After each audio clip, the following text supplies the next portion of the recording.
worried to death about them, don't know if they're dead or alive, and scared that something's happened to them. Mary Watson frightened her granddaughter Haylee and daughter Candace could be in extreme danger tonight. We're learning the father of little Haylee allegedly helped Haley's mother's sex offender boyfriend escape from a halfway house and run off with his ex, and their daughter. Say what? It makes no sense. Phone lines lighting up. Chrissy, Kentucky, your question or thought, man?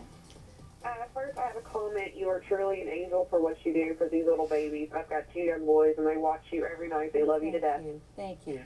But my question was, what kind of charges could the mother be looking at for actually putting her daughter in that situation? Mike Nolte, what do you know about the mother's alleged complicity here and what she could be in for?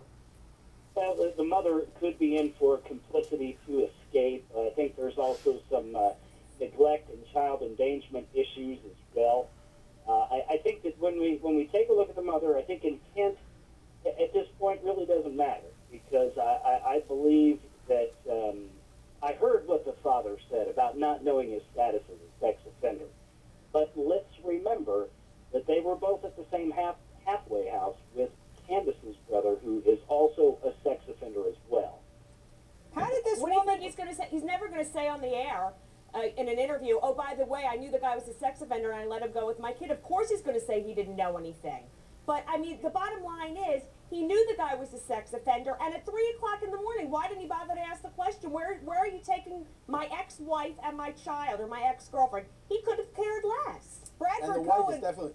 Go ahead. The wife is definitely also looking at an aiding and abetting charge, because, I mean, this guy doesn't have any money of his own, I would imagine. He's living in a halfway house. He just got out of prison. I don't think he's got a lot of money to afford to go on the run, and someone's fronting the money. If she's fronting the money, she knows he's wanted. She's going to get an aiding and abetting, not just complicity. She's actually helping him escape. Yeah, and let's say that was her at the Walmart returning the tent. If it's her credit card, that really hurts her.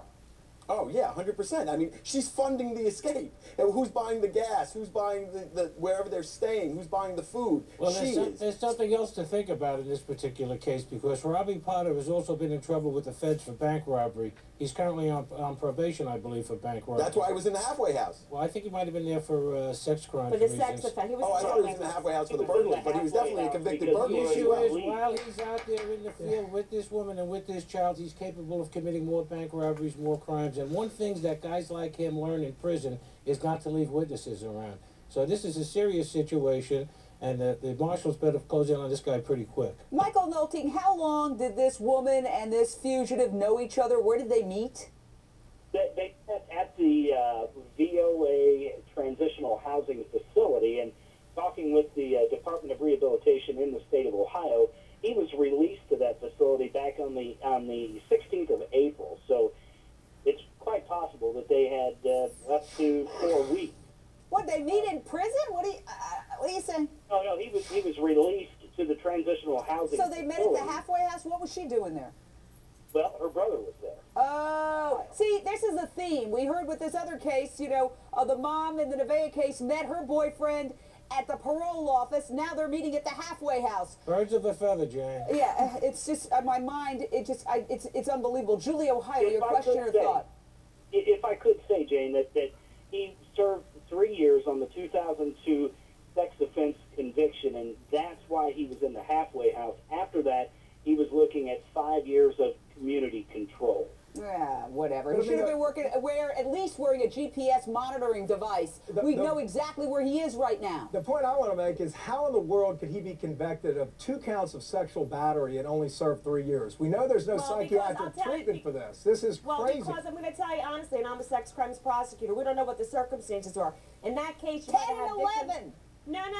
But you might have had very reluctant witnesses who didn't take the stand. If you don't have victims in those cases, you have to plead those cases out. So without knowing the circumstances, it might not have been because they were just letting him off. How did he end up as a tier 3? He's a tier 3 offender, though. So that's the worst of the worst. Because the tier 3, it's based on the offense he's convicted of. So he's convicted of sex battery on a child. He's a tier 3 offender. It has no bearing on what the sentence was. It's what the charge he's convicted of. Well, Julie, Ohio, your question or thought. Get in there, girl. Julie, Ohio.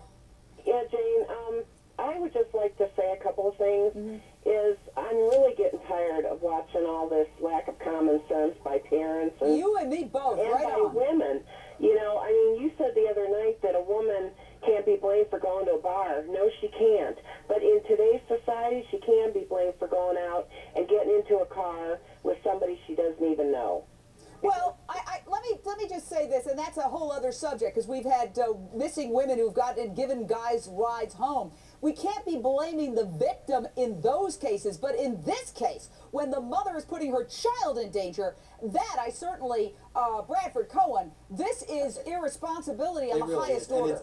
And it's not only, I mean, you look at these cases that are coming out, and these moms that are socializing with these guys that are known convicted sex offenders. I mean, it's mind-numbing. Like, no one even knows. I'm a criminal defense attorney. I can't even imagine why someone would go and start dating a convicted sex offender, and they know they have a small child in their home. Because these women can't get anybody else. They can't. They're frustrated women. They're vulnerable, and they take what they can get. Low self-esteem queens, that's what it is. Dr. Dale had it. Thank you, panel, for your excellent insight. Rihanna officially ordered to testify in the Chris Brown case. How will it affect